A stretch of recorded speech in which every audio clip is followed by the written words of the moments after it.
Welcome, everybody. Welcome to Hawk, Habitat and Wildlife Keepers. Oh, geez, I'm thinking we're still in February, March 2022 presentation. Thanks for joining us. And we're in store for a fun presentation tonight. A whole bunch of fun pictures, that's for sure. In case you didn't know, Hawk was started a bunch of years ago. First chapter of the North Carolina Wildlife Federation back about 17 years ago. And a few environmentalists that adopted Squirrel Lake Park as first community wildlife, certified wildlife property. And since then, we have grown. North Carolina Wildlife Federation has grown to almost 30 chapters around the state, all the way from the mountains to the coast, which is fantastic. This is a cute picture of one of the gardens over at Squirrel Lake Park that is going to have a whole load of folks on the far side of that towards the lake here in just a couple of months when we have our Earth Day presentation going on. So we'd love for you guys to come and join us. You know, one of the things that North Carolina Wildlife Federation and National Wildlife Federation encourage folks to do is certify their yards, and getting a sign, be able to teach your neighbors and at least start a conversation on what is a certified wildlife habitat. It's really simple, yet it escapes a lot of folks, that's for sure. It is basically food, water, shelter, and a place to raise young. And one other little thing, which is using chemicals sparingly. So, you know, the Mosquito Joe kind of things and all the rest of the chemicals and that really only if absolutely necessary. Unfortunately, all of those things that end in side, herbicide, insecticide, fungicides have devastating long-term effects, not only on the insects that we see, but also soil quality and soil organisms, as well as our own health. Matter of fact, we're more related to funguses, so fungicides actually affect us humans even more than some of the other things. But not having all of our little creatures, that's certainly a big issue. Well, we couldn't really encourage you more to certify your yard and provide these things to all sorts of wildlife, both tiny and large. So do take a look at it. You can go to nwf.org and take a look. We have got a few volunteer opportunities for folks. You know, our Kids in Nature Day and our Earth Day event go on in October and April. We've got a leadership team that we could always use great folks to come and join us in any capacity, both small and large. Let us know how much time you'd like to help us, and we'd gladly be able to help find something for you to assist us with. Matthews Alive is scheduled to go on this Labor Day, and we will be having a volunteer booth set up there. Certainly going to need some folks to help staff that. Do let us know if you can assist. And for the first time in a couple of years, we have our Earth Day celebration coming back online for April the 23rd. We're going to be sending out a sign-up genius for folks to sign up for various volunteer opportunities with that. It's going to be at Squirrel Lake Park, Saturday, April 23rd. William Subaru, again, is our title sponsor for 6 or 7 years running now. So that is fantastic. Do look forward to seeing everybody again, giving out tree saplings and building birdhouses and all sorts of fun stuff. There's going to be snow cones and face painting and hopefully a whole lot of fun and earth education there too.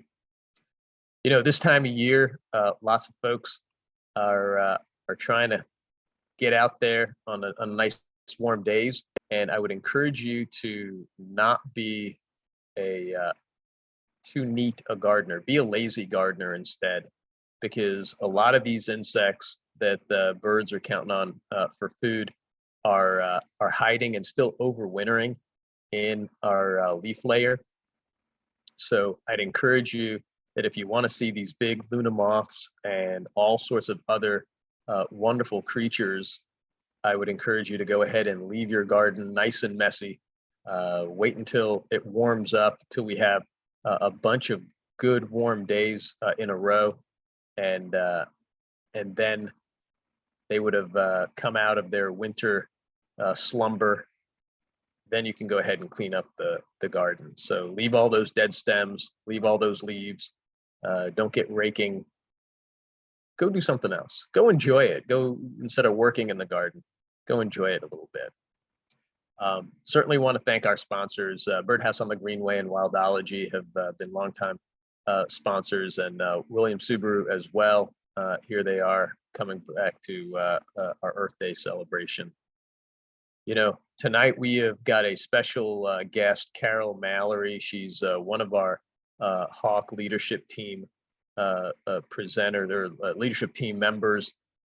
She's going to be talking about critter cams and being able to see what is living and using the land behind her property, and encouraging maybe you to go get a little field cam yourself to see what's lurking in your backyard, because it certainly is neat and interesting to see what's out there. This is a fantastic picture being photobombed by a raccoon, that's for sure. I've got to read Carol's bio because it's just so impressive. Not only does she study outdoor recreation at the College of Redwoods, but also California State University. She has a degree in recreation administration, parks and resource management, and interpretation. She worked as a California State Park peace officer, ranger, 8 years in the parks along the ocean, in the redwoods, as well as in the mountains. She also worked for the San Diego County School Camp, providing outdoor education within the park. She then lived in Alaska for 7 years, with her final job was with the U.S. Forest Service as a roving interpreter based out of Juneau on the Alaska Marine Highway. So it's my pleasure to introduce Caryl. She's one of my favorite folks that we work hand in hand, getting all the fun stuff that we do at Hawk put together. And so Caryl, if you would unmute and get your camera back online, we'll go ahead and get your presentation. You can take over presenting mode. There it is. It is coming on. Very good. Now, if folks have questions, feel free to put that in the Q&A or in the chat, and we will gladly have a Q&A with Caryl at the end of her presentation. So we're looking forward to it. All right. Okay. Can we hear? All right, we can hear you. Okay. All right, I'll let you take it from here, and see you soon. I was finding that my wonderful little keyboard wasn't on the laptop, wasn't advancing me. So here we go. So I began having a camera because I read about North Carolina's candid critters, and it was a research project, a citizen science one, that you signed up for. You took some training, and then you were allowed to go check out a camera from your local library. And so I did that, and that got me wanting to do more. So I bought my own camera at that point. This was that, unfortunately, the program's not going on anymore. It stopped before COVID, and they never got their funding again. With that, they did have this summary here, and as you can see for Mecklenburg County, it's kind of hard to tell between the blues. They almost should have used some different colors, but it's either between the 20 and 30 or the 15 and 20 deployments that happened in Mecklenburg County. And it's about 30, 40 in Union where I live. And interestingly, I clicked on the bear detection and that one said it was something like 0.6 in Mecklenburg County. Now, I don't know if they saw half of a bear or what, or just the way the statistics worked out. But that is was an interesting fact. And we have had them in Union County, so I'm not surprised. Now, this was my favorite picture from the Mecklenburg one. That here's two deer just about to duke it out, and almost look like kangaroos when they're doing that way. This video talk will be available on our website and on our Facebook page. And so you can catch some of the nccandidcritters.org. You can go look at some of their stuff. It's also part of the emammal.com, I think it is. I try org if that doesn't work. But either way, that's a worldwide program of citizen science. So you might say, well, what do I choose for a camera? Well, there are a ton of choices. And if you put in tell me the best ones for 2020, well, you mostly get different people's brands that suddenly show up with a whole bunch of their cameras are the best. But this site was recommended by eMammals, and it is a really good site showing you all kinds of different things. All these different areas, from the price, their SD capacity, trigger speed, battery type, time lapse, cellular, the whole gamut. And some of the ideas: image quality, at least 20 megapixels to 22. My camera I bought in 2017, 2018 can only go to 12. Trigger time, I mean, you can have it down to 0.14 of a second. Mine is set at 5 seconds, and I can get 70 or more pictures of an animal in that. So I can't imagine at 0.14 how many pictures you would gather. Battery, they really do last that long. I'm still at 100% and I've taken all kinds of pictures with it. Detection range depends on what you want. 90 feet is a good one to look for. And the field of view is how far on either side. Memory's great. Now flash, if you get the white type, you're going to spook the animals. And even mine, I can tell that they see it even though it's infrared. And if you really want to spend $10,000 for a camera, go right ahead. I sure don't want to. With this was one of the cameras that had a ton of theirs, but there is a DSLR and a DSL camera.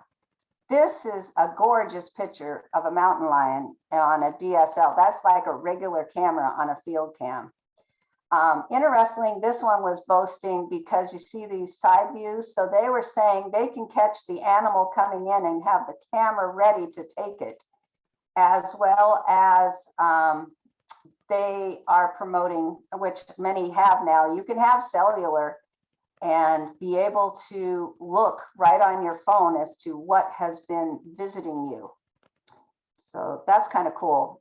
Where I have, there's no cellular service, so wouldn't do me any good. Some Facebook groups that you'll want to check out: North Carolina Candid Critters Chat and Trail Camera Photos and Videos. I just started following this one, and that's where that beautiful mountain lion picture came from. Carolina Critters, and then Bob's Pennsylvania Wildlife Cameras. Now, he also is on Facebook, this guy down here. And he had a log that was somewhere, and he kept his camera on it, and the amazing animals that would come across this log. Now, I have a log on my property that I'm very tempted to see what comes across on the creek. This other one, Tim Harold, he's fun to watch. He puts cameras all over Florida at areas and climbs through the swamps and And he checks his cameras often. And I mean, it's like his lifeblood. And actually the camera I chose was because he had one of those. And he gets given by different camera groups to test their cameras. So I've seen a variety on his. So this is my camera, a Browning Recon Force Extreme. And you notice I don't have very big hands, so that's me holding the camera. On the side here, they do send you with a cloth band, or and I don't recommend that because anybody can just cut it with a knife. It's a very good seal, and that's how you open it up, and your SD card's right there. And there's also a place for a cable. That I definitely recommend. So here's what it looks like inside. You turn it on, you choose the mode, and you have camera setup. And so my resolution is at the highest. Here's the setup of the date and time. And I realized recently that, oops, I never changed to daylight savings time. You can choose trail cam, video, time lapse, photo quality. I go for the highest photo quality. The only problem is you get so many pictures that you really kind of have to thin out or maybe put them on a separate hard drive because it can fill your laptop up really quickly. Video length, I kept mine at 20 seconds. And video quality, I go for high. And there's my photo delay after 5 seconds. And the multi-shot mode is one thing you can set up. You can put it out to your TV and long range on the flash. So there's all these different choices. Now, I bought one that has a case for the top that's metal, and it has for 2 going around. The only problem with this is you have to turn the camera on, slide this into it, and then start to wrap around the tree. So the basics, first thing you want to do is to clean your hands of food or other scents before you put this out. Like you might have a hand lotion on that's stinky, or you just put on your cologne, and it's on your hands, or you just ate something, because the critters do come right up to the camera. And I've watched many a bear try to put his whole mouth into a camera. And that Tim Harrell, he had one of his lenses broken with that. So, and he used to put out food, but he doesn't anymore. And that's really not a good way to do that. Get them natural. So look for an animal trail, look for tracks or scat, and see what's a good place to put it.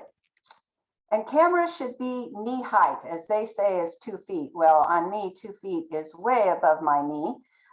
So I raise it up to about approximately 29 inches on that one. Make sure you're securing the camera to a sturdy tree.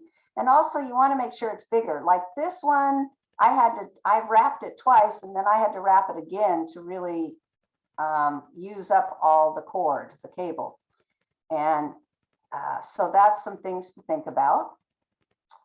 Avoid steep slopes, and you put it parallel with the ground.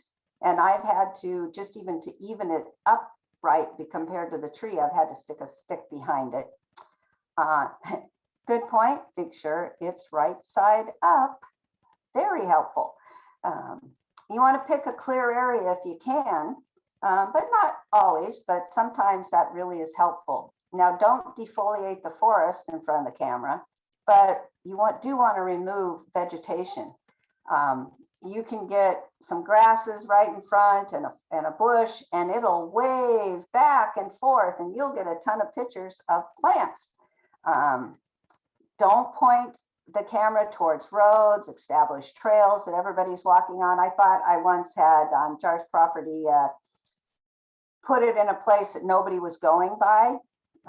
Well, the 4-wheel drives came through, they put kids out there, and it wasn't a non-use area.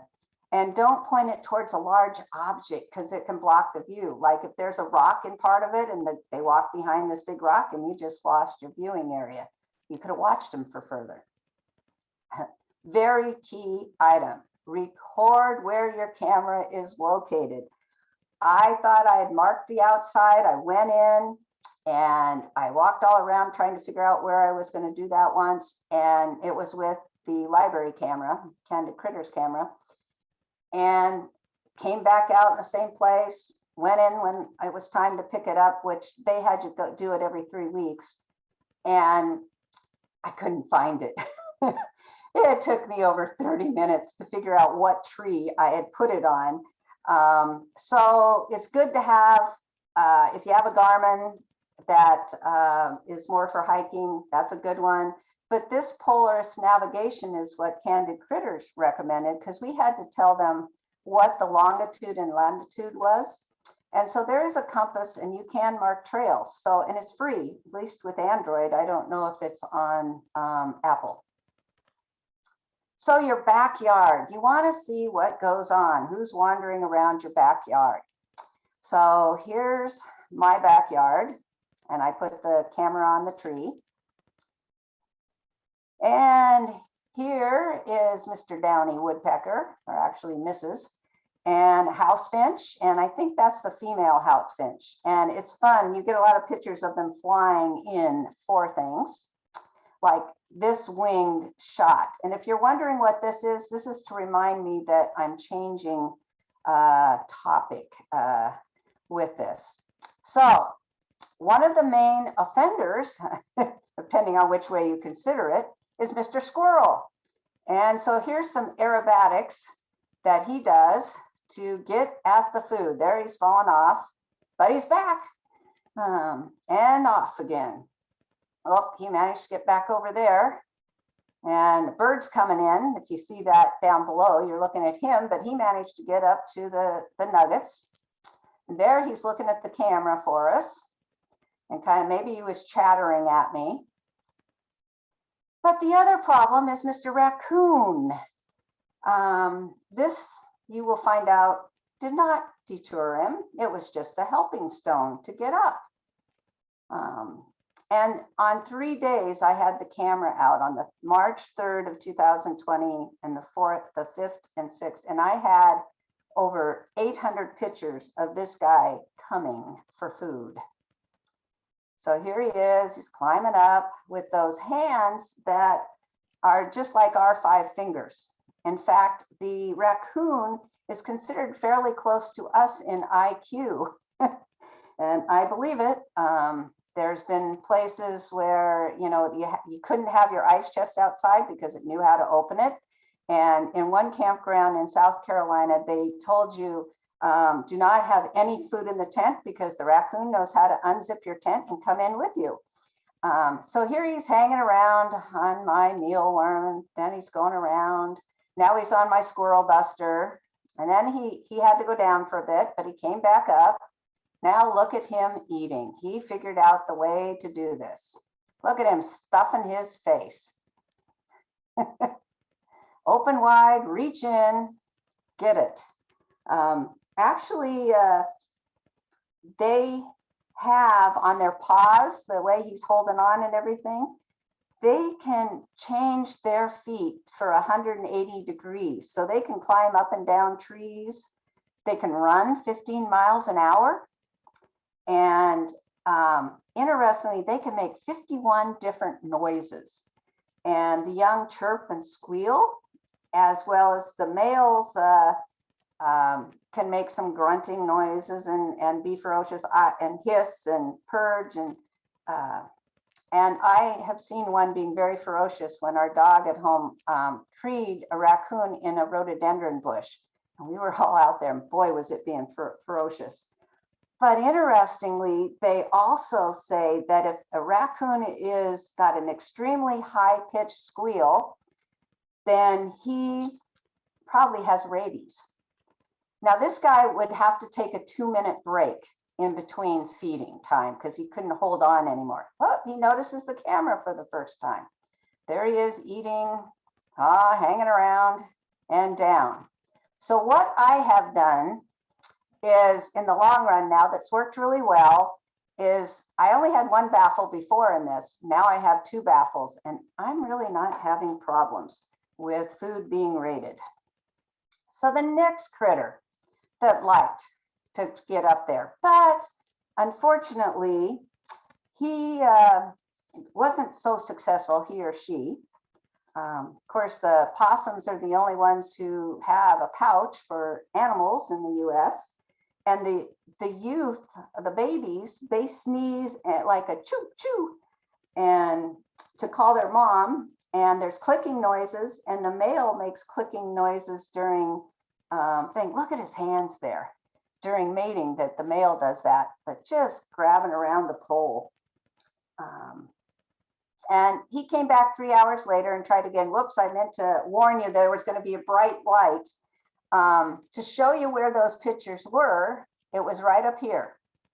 That's my house lot. And then this all the way down here and around Waxhaw Creek and up is my property. And this is the flood zone area. This is up on higher ground. This is lower.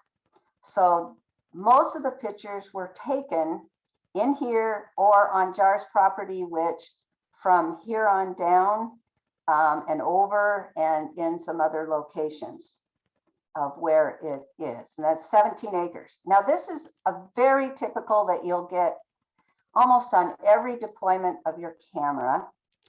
And it's very unusual, though, for a raccoon to be out in the daylight.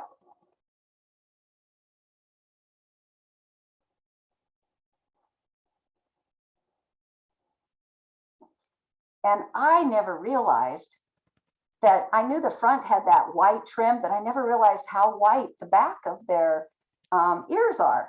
So that was interesting to see. Unfortunately, that big tree, a beaver was feeding on it. And at some point, the critters had moved the camera. So the beaver had come back, but the camera never caught it because they had moved the camera. And it was not as on a good tree that I was trying to capture it on. So other things come up close to take a look at the camera. So you can get some real close up here. You get a great nose shot, the eye.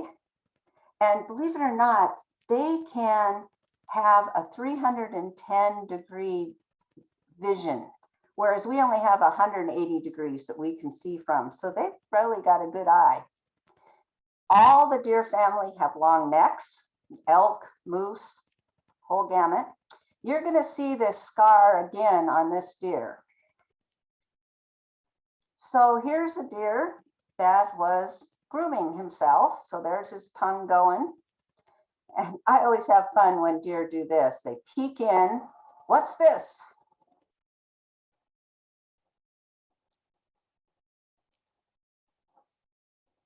So he's looking, what's this? Listening. Trying to get a closer look. Not sure what to do. Here's another beautiful buck that is around, and this deer is walking towards. Now watch the tail on this. Down, up, down as it went through. Now this I need to explain. When I first was doing deployments, one of my coworkers said, "Oh, I've got a great place." Well, it was near his blind. And I said, well, it can't have food because candid critters, you couldn't be in a place where you had food sitting out. And he said, oh no, it's all gone. Well, it was a salt lick. And I found out that salt licks go into the ground. And I felt so bad. My camera ran out, the battery of the Recon X, that was the candid critters, because it took over 25,000 pictures in less than 14 days. And it's because the deer were all coming and digging. And you're going to see, here comes another deer in wanting to get in. If you see on a moose, an elk, a deer with their ears back, you don't want to be around. That's fighting mode. So here it comes in. And it pushed the other deer out and it went to feeding. Here's another example. You can see another doe behind here. And this one must have had a higher seniority in the pecking because the other deer left without doing anything. Here's another one coming in. You can see how far their head's down in the hole. And this one's not happy. And it moves it away. Recognize the scar. So this is actually a buck, and she is standing up to that buck. And look at how much she's standing up to it. Chases it away and then goes back to feeding. Well, look who's returned. And actually, if you don't know, if you're ever hiking, look back every once in a while, because deer tend to go around the person or whatever and come around behind you. So that's what this is doing. So it's being nonchalant. Yeah, I'm just feeding. And she's digging and going through it. And then he got too close and he got sent away. Now here's a fawn. No mother around, feeding. Look at that tail wagging. Actually, she had some big guy, bug, trying to get her. Whoop, and then she saw the camera and departed.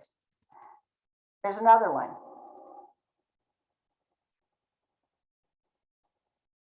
Look at those ears.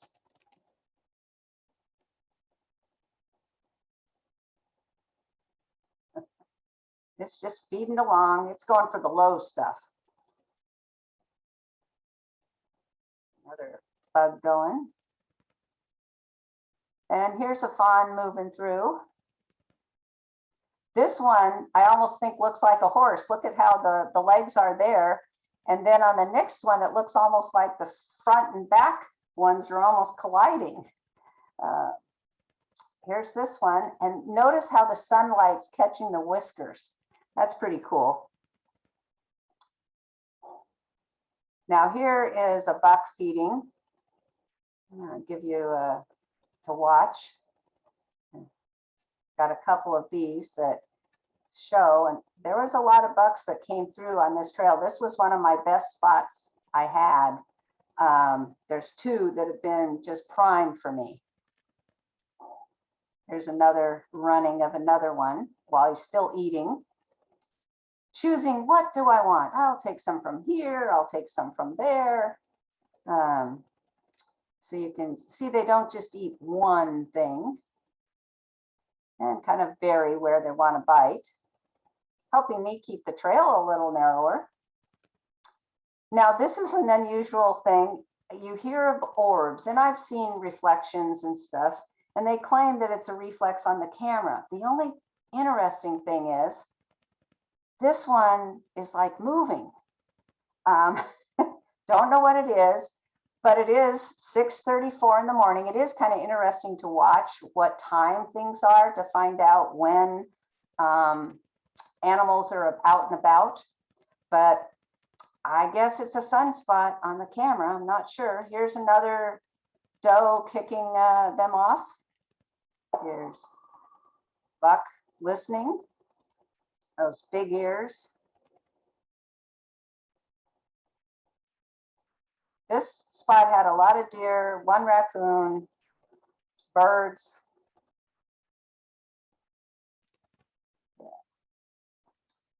Yeah. And here's a doe going through. Then you'll note she stops. Why is she stopping? Well, the fawn was coming.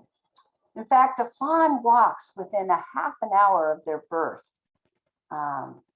So pretty amazing. And here's another fun one when it's just peeking its head through. Now, sometimes you go, what on earth did the camera take? And you're looking all over the place. And sometimes you got to go a couple screens. Well, do you know if there's something right here? Because the next slide, it's gone. Nothing there, but there's this little two eyes. I don't know if it's a weasel, a mouse, a turtle. This is right near the creek. But it had lots of critters come through, but it was, I think the eyes were too small for the rabbit. Mr. Raccoon coming through. And I was not expecting to get a domestic cat. It might be a feral cat. And notice there's one eye still right there. There's a house across the creek, and up a very steep hill. And the other near houses are maybe a half mile away. So it could be a feral, wild cat. Even coyotes came to that hole. It was amazing. This one's sticking his tongue out at me. Not really, but he's probably licking the dirt. And one of my first deployments, I put out on a person who wanted to see what was on their property, and a spider built the web. There's the spider, but the camera was triggered because of the deer. And I did not include the pictures of me trying to get out, because that spider web went like 15, 20 feet across the trail that I came down. And there's all these pictures of me trying to get the spider web off of me. Here's Mr. Gray Fox coming through. And here is either coyote or fox. And since I couldn't see the front, I debated because they can be different. But this is Mr. Coyote. They can run up to 40 miles per hour. And right then he saw the camera and decided to run. I've cut out all the stuff when they disappear so that we aren't watching 20 seconds of that. Here's back. And he stepped over a hole that's in the ground that gets muddy underneath. And so when animals came there, they have to avoid this hole. And there he goes. The fox tends to have a much more bushier tail. So, and there's another example. Here's a beautiful coated one. Went by the camera. And this one's really got a beautiful coat, but I think it saw the camera and decided to split. Now, do anybody notice the bird in the picture, the hawk? I didn't get a chance to ask my fellow people. I've looked, and the only birds that have this and have some white are like the goshawk and northern goshawk, but they're not supposed to be in this area. So I don't know. And an immature one, I should say, too. So I really blew it up big so that you could see. So there it's resting. So later somebody might be able to put it in. Now, at times you really do wonder about what's in the picture. Well, right down here is another hawk. And so I blew it up more so you could see this one eating on whatever it caught down there that you can't see. And there it's back. So sometimes you really got to look in the picture to figure out what click the camera. Here's Mr. Possum, our good tick eating crew that they have. And so here's some pictures of him wandering around. There's his tails up in the air as he's wandering. And Mr. Raccoon again. There's always usually pictures of raccoons. And I've cut off many times, many pictures. I mean, some of these are 70 pictures long. Here's Mr. Turkey. And this was a prize thing I saw, and you're going, well, what is it? Well, in a second, you're going to see. Oops, got to go back. I hit the wrong thing. And oops, I don't want to really start it again. Let me get it down to where, there, it's a river otter that had just come out of the water. And the main reason I had put the camera there is I had found like broken up crawdad shells and stuff in scat. And I thought, And so I put the camera there, and on almost the last day, he appeared. So this spot was my other best spot for getting wildlife. And this, when I put the camera out, there wasn't any water there, but there was tons of footprints from all kinds of critters. And of course, there was quite a few raccoons, but none of them came up to the camera, interestingly. Robins were in it, which Candid Critters wasn't so interested in having robins in the picture. Crows came through several times. And sometimes they got a little too close to the camera, but it's a great shot of the great blue heron's back and legs and how it walks. And here you notice there's no water. So it keep changing, lots of deer. Mr. Squirrel appeared many times too. And then this is a fun picture. If you only saw eyes, luckily you could see enough of the bodies there, but it would be kind of spooky if you could not see the bodies with that. Here he is. He actually came through 3 different times. So here's another time with the vegetation changing. Mr. Turkey came through. Here you see water. Okay, something triggered it somewhere there. Crows are back. Yellow-crowned night heron. Now watch his neck. When he's walking, it goes this way, and here it is again. And another time he visited, there's the whole body going forward, including the neck. So it's dry. Note the date and time. It's 4:04 on 2019, 5:40. 10 hours, 10 minutes later. That's what a flash flood is, folks. This is Waxhaw Creek, slightly enlarged, big time. And the only reason it got triggered is because of this floating down some tree that got knocked over and the water. So here it is again. And actually going back, see where the deer's body top is? Well, look how high the water is. It's pretty much the same height as the deer. Then that's at 3:50 p.m. at 4:05. Here's 34 hours later when the camera was triggered by a crow coming back to the spot, totally looking dry. I actually had a hard time retrieving that camera because water stayed in some places and I didn't have the right clothes and shoes. So I had to come back another time and kind of went through a little bit of higher ground to get and rescue the camera. So at times you're staring and staring and you don't see anything. And there is something in the picture. And I left it in an obvious place. But I had known that there was red clay dirt sticking out of this stump for a few years. And I always wondered what lived there. So I finally said, well, put the camera there. Well, here's Mr. Hermit Thrush. He doesn't live there, but he visited a couple times. Watch his chest. It puffs up as he breathes. But this one, you know, they said, well, ground squirrels are ground squirrels, but even though our gray squirrels tend to be up in trees, this one is either taken over the den or is there. So there he goes down in. And here's a better portrait of him. But I had 20 zillion pictures of the squirrel. But a fox came through, rabbit came through twice. And then you get this situation where you're going, okay, I do not see a thing. And whoops, went the wrong way, sorry. So look, as you see the shadows changing.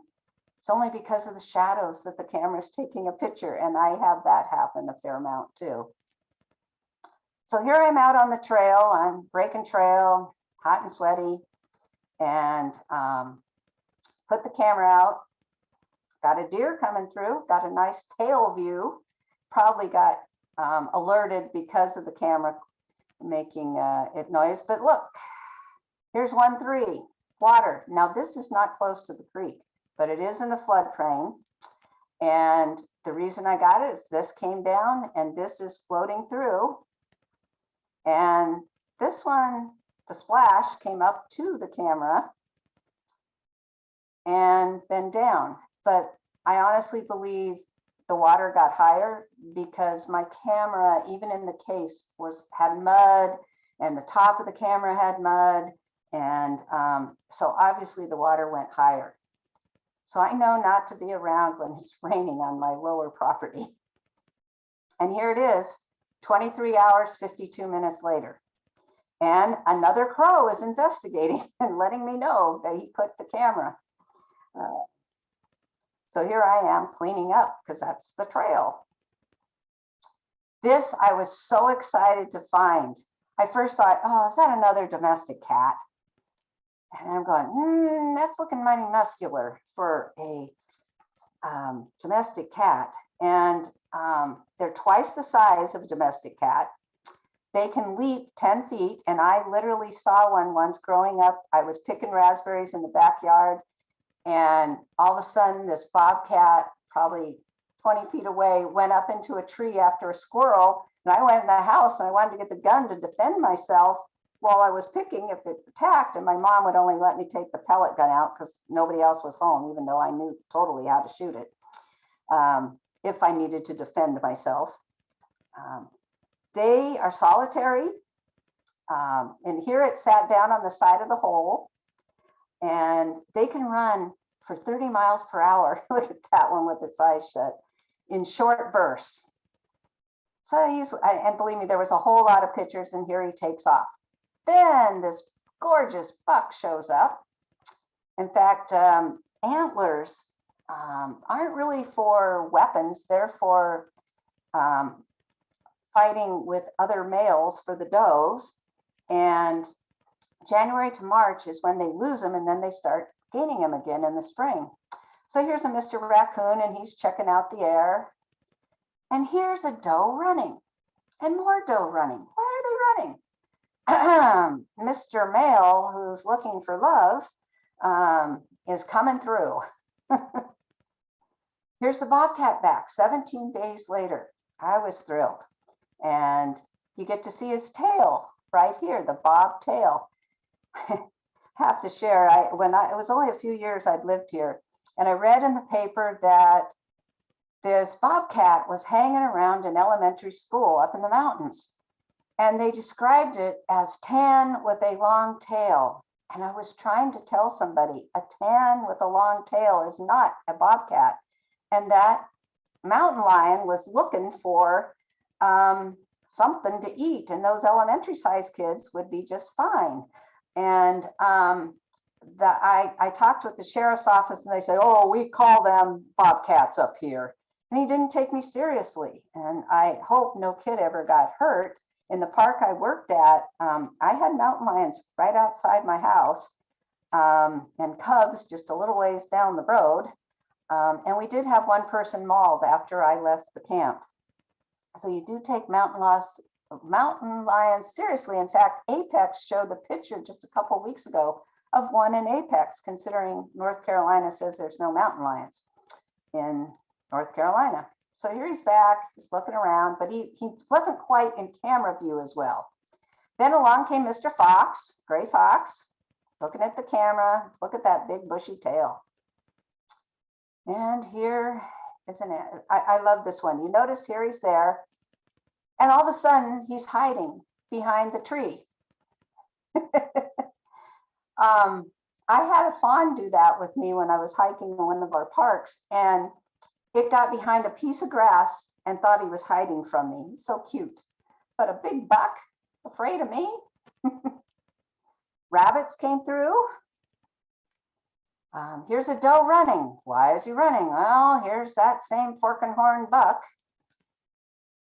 Doe feeding quietly. Here he is. Here he is again. He's climbing through the brush. Heck with the trails. Here she's managing a minute later. Avoided him, but not for long. Going into the brush. Yep, here he's right after her. Now this one's fun, and I don't know what it was exactly doing.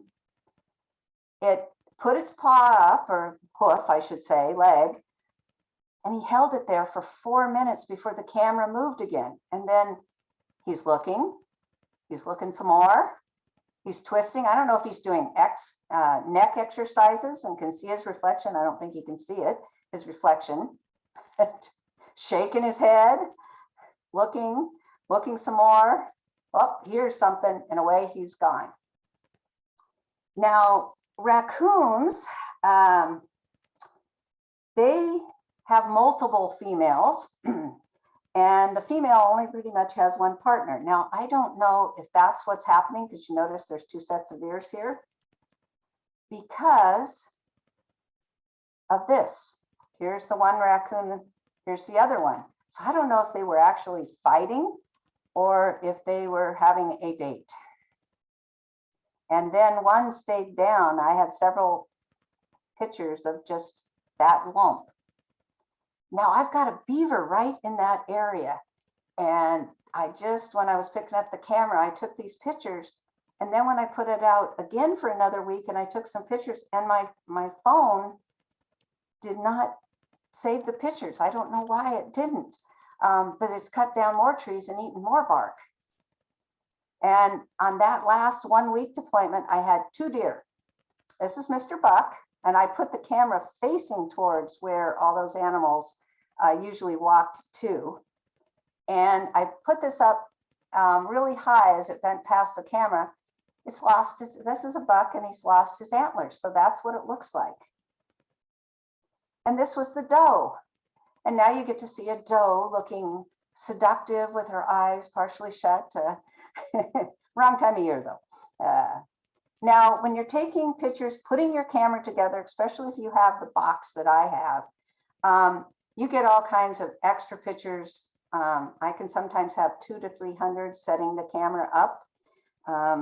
And so you can get a wide variety, and taking down, you get some other pictures. It can be artistic, or it can just be massive moving. But here I am out on the trail. I've got my tools. I learned when I was recovering from surgery, I couldn't bend down. So my pickup stick I had in the house for reaching stuff, I went, oh, I was picking sticks off of the ground, and I've got my big clippers, and I got my small clippers and a little saw and some yellow tape for me to mark places that aren't safe. But I am building a trail on my 17 acres. And sometimes the water moves some of the logs around and I'm getting trails up, but I hope you've had fun watching all these pictures, and I can take questions. Oh, that was great. Thanks so much, Caryl. That was delightful. Gosh, I love all those pictures. And I know that you say you get a lot of them when you're putting them, when you're just moving the camera and setting the camera up of all sorts of things.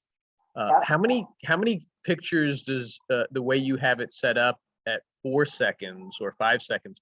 How many pictures do you normally get of one interaction if something's kind of moving through? Oh, well, that raccoon in the 3 days was over 700 pictures. And some of them were like, he'd move 64 times in 2 minutes before he had to go back down. So I can usually have 700, 900 pictures for 2-3 weeks out easily. It depends on what comes through, of course. But in a couple of those locations, it was easy, to get quite a few. It just depends on how long they feed. Those 2 deer at the end, I had 500 pictures, I think. Oh, wow. Yeah, that's fantastic. You had mentioned that your camera compared to some of the other ones, not nearly as new and not as fancy and not as a high quality in terms of the number of megapixels, right? I think you said it was like a 12 megapixel camera. Right. And now they're well above 20. Yes. And they could be, I presume that site is up to date. And I don't know what a DSL camera does, that had that beautiful mountain lion picture. Yeah, I mean, that's pretty impressive in terms of the quality of the image, both day and night, and the video off of a 12 megapixel camera. So, spending the extra money, I suppose, on like, a super ultra high megapixel, I don't think, unless you're trying to get some, photography contest winning imagery, Yeah. you can go with a considerably lesser quality is what I'm trying to get at. Right. And you learn so much about deer. I did not know deer fought quite like that, or kept each other out and even would deal with a buck. It was a young buck, or at least young antlers on it. I want to go out and hunt for some of those antlers on some of those deer that are on my property that have shed now. I found in one area once a set I have, but they're just out there. And I mean, I won't collect 20 zillion of them if I manage to find any at all, because that's also squirrel and mice food. But that they eat them for the calcium. Right. How often do you check your camera? I will keep it out usually for 3 weeks. So that one was only a 1 week time frame that I took at the end. But at least 3 weeks or a month. And that way I can get a good amount on it, hopefully. That it takes a while maybe for me not to have been in the area to get the pictures too, so that my scent is out. But that was really exciting to get the river otter and the bobcat. Now I know to look up in the trees a little more too as I'm walking through. And the fox, a gray fox climbs trees. They have claws that can climb trees. So they can be resting up in a tree too. And right now, before all the leaves come out, it'd be fun to start to look. Yeah, no, that's fantastic. I know you're getting big kudos from everybody. Michelle's asking if this captures audio as well. You might not have heard it, but there was, when it was real close to it, there was a sniff a couple times. But it doesn't seem to, capture for very far. I guess if I spoke at different distances and like for candid critters, you had to check how long the distance was and report in meters, and you zigzag to see what the depth of field for what you're going to get. There's a mode on the camera that you can stick it at, and you'll see the red light coming on, and you'll walk back to a certain point. Okay, the camera's not coming on anymore. So then I'd have to try and convert meters, and which I have an app for that, but they would have us do that. But definitely mark somehow where your camera is located. Right. No, this is fantastic. One other question came up is when you travel and you camp, do you take the camera with you and set it up? I haven't.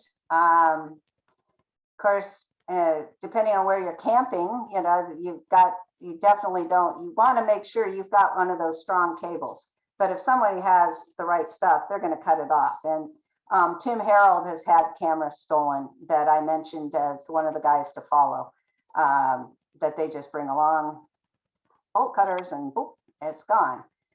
So I don't know how much I would do that on Jar's property, on my property. Jar's has over 500 acres. In fact, one time we have a shooting range, so the guys can practice shooting, and I was part of the Sportsman's Club too. And they're also allowed to hunt on the property. So we only allow so many deer though to be hunted on. But they said, oh, we have deer walk right as we're shooting across the back. And so I tried it. All I got were 3 guys. No deer came through at that deployment. It was a flop. Yeah, unfortunately, unless it's locked down and you catch them, people do snatch things. There's no question about that. That's a big challenge for lots of different kind of things. Shannon was asking, certainly loved seeing all the pictures and whatnot. In Apex, what was it that you said was seen that people had posted about? It was a mountain lion, and it was right near their garbage can next to their house. So, there's been talk in Waxhaw area too that a mountain lion had been seen, but of course the department had always said there's no alligators in North Carolina. It was like 2 weeks later there was an alligator found in Lake Norman, but it is pretty cold up here for them. But yeah, so I don't know if it was their doorbell that took that picture. I don't imagine that they had their garbage can next to their door. But it was definitely there. And yeah, I imagine. if you don't know, Apex is right next to Raleigh.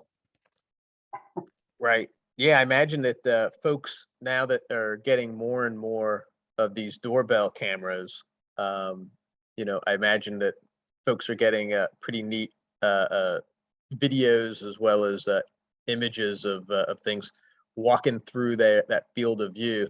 I had when we installed our doorbell, our video doorbell, we had it was right in the springtime when carpenter bees are coming around, and we've got a house that they tend to really love. We've got big pieces of wood, and one was buzzing right around the camera. It was kind of a nice little midday interruption. Hey, there's someone at the front door, but they're not ringing the doorbell. What's this all about?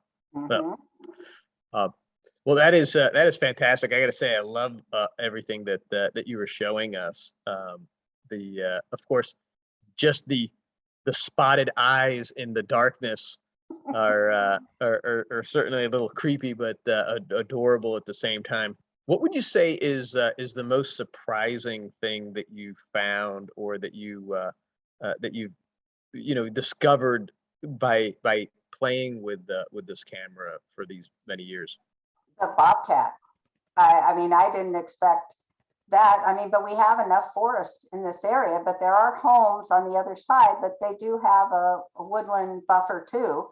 And JARS did log some of the property that's just a little bit further down on the other side of the creek. And they have logged in another spot, but it's in the back areas where most people, other than if you're hiking, don't go back there. So, there is enough land, and especially if I had a bobcat in my yard growing up and we only had 1 acre, but there was wooded and there was other wooded land around. So it doesn't probably take that much. I know I've read that mountain lions can have a 60-mile circuit of that they go in. So it's very plausible. And we have had bears probably within within a couple miles of my house. So that would be a big surprise. In fact, I had this scat, poo, to those who don't know what scat is. And it was right on my trail, and it was big, and I wasn't seeing any seeds in it. And I put pictures and I put it on Facebook, and I had all these comments coming up. That, oh, it was Bigfoot, it was a deer, the males do that. But yet I even asked my brother, and I showed him, and he said, I've never seen that on big bucks. And it didn't really have seeds and stuff in it. So it made me wonder if it was a dog, but whatever it was having a really bad day. And when I went back to look at it again, there was no trace. So something ate it, I think, but it was gone, and I only went back like a day later. So I don't know what that was. So that was a surprise. Yeah, one man's trash is another man's treasure, and for dinner in that case. Yeah.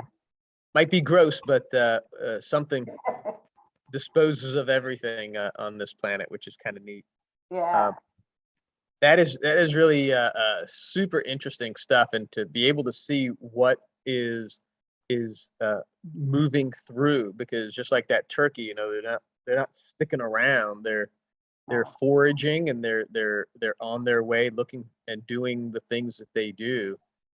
That is why these corridors for wildlife are so critical, and even in an urban environment where you don't have 17 acres, you can have small corridors to allow wildlife to to sustain themselves, right?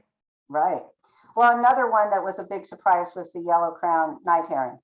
I've seen the blue here, the great blue heron, because there is areas that kind of gather water on the jar side, and I can hear ducks. I can hear the frogs were all chirping big time, and then when I came near, they all stopped, but then they started again. I'd love to get the beaver on camera. I once did see on JAR's property, next to what wasn't my property then, a beaver, and then when he saw me, he slapped and went under so quick.